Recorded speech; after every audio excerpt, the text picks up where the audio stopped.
Hello, everyone. Hi, my friends out there learning English. Welcome to another episode of the podcast. My name is Jake, and I'm here to help you improve your English skills while having a bit of fun along the way. If this is your first time listening, welcome to the family.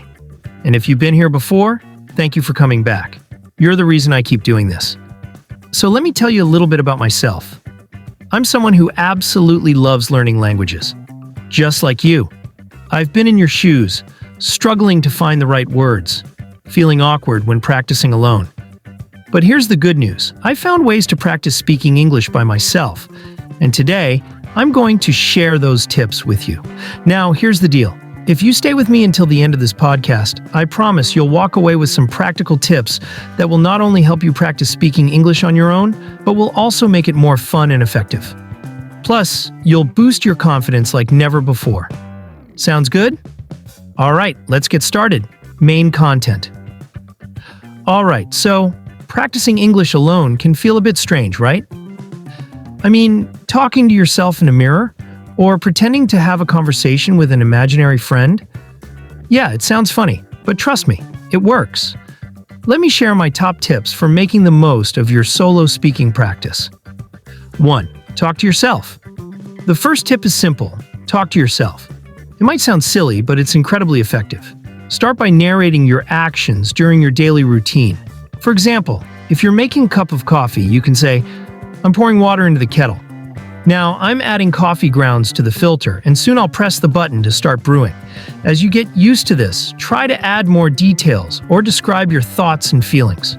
For instance, the smell of freshly ground coffee always makes me feel energized in the morning.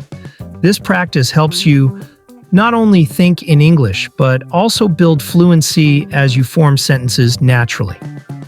Over time, you'll find it easier to transition from thinking in your native language to English. 2. Use a mirror next up. Find a mirror and have a conversation with yourself.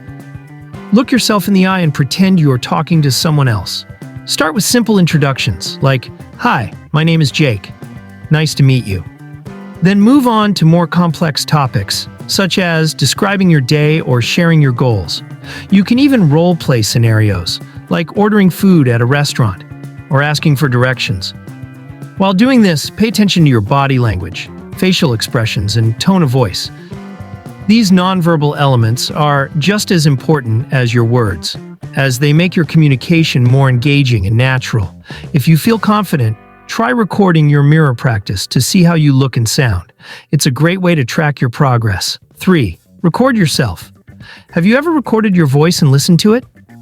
I know, it can be a bit cringe-worthy at first, but it's a fantastic way to improve. Start by choosing a topic you enjoy, like your favorite hobby, a recent trip, or even your goals for the year. Hit record and talk about it for a few minutes, trying to be as expressive as possible. Once you're done, listen to the recording and take note of any areas where you can improve. Perhaps you'll notice some mispronunciations, awkward pauses, or areas where you can use more advanced vocabulary. To make this practice more interactive, try recording yourself responding to prompts or questions. For example, what would you do if you won the lottery? This adds variety and keeps the activity exciting. 4th, shadowing now. This one is one of my favorites. Shadowing. Find a short audio clip or video of a native speaker, maybe a podcast, a TED Talk, or a scene from a movie. Listen to a sentence, pause, and repeat it exactly as you heard it. Try to mimic the speaker's rhythm, intonation, and pronunciation as closely as possible. To take it up a notch, focus on their emotions and expressions. For example, if the speaker sounds excited, try to match that energy. If they're speaking calmly, adjust your tone accordingly. This not only helps you sound more natural, but also improves your listening skills. As you practice, challenge yourself with longer clips or faster speakers. Shadowing is like being an actor rehearsing lines. The more you practice, the more convincing you become. 5. Use apps or AI tools. Finally, take advantage of technology.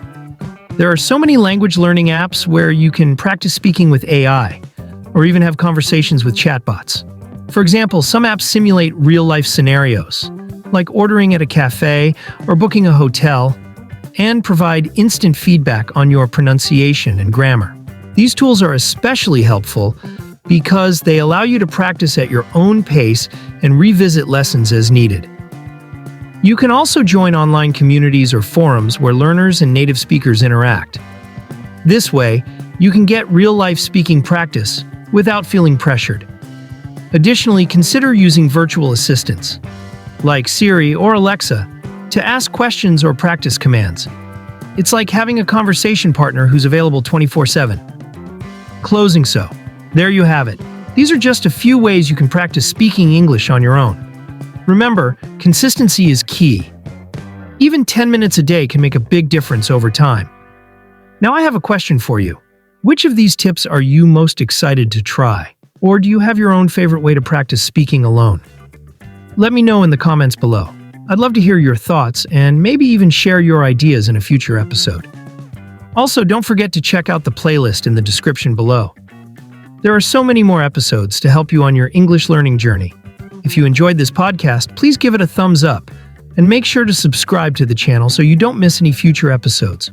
Your support means the world to me, and it keeps this podcast going. Thank you so much for listening, and I can't wait to see you in the next episode. Until then, keep practicing and have fun with your English learning. Take care and see you soon. Bye for now.